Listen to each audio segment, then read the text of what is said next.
भाई को चाहिए ब्रूडिंग के लिए। इसमें एक टाइम पे तकरीबन 800 चूज़ा आ सकते हैं। 4 फुट इसकी लंबाई है, 3 फुट इसकी चौड़ाई है। इसके साथ नीचे ट्रे है और इसमें सारे बिजली के कनेक्शन वगैरह जो है वो सारा कुछ हुआ है।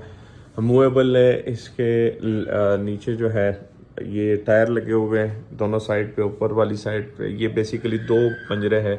4 केज का एक पोर्शन है। ये 1 2 3 4 केज का एक पोर्शन है।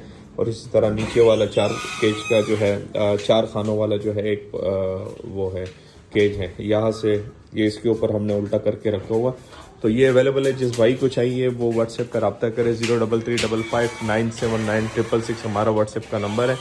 ये आपको मिल जाएगा। इसमें हर सेक्शन में जो बल्ब लगे हुए उसके साथ अलग अलग बटन्स भी लगी हुई है और बेहतरीन किस्म की इसके साथ सेटिंग हुई है। इसमें कंप्लीट हमारे पास वीडियो अवेलेबल है, तो ये आपको मिल जाएगा।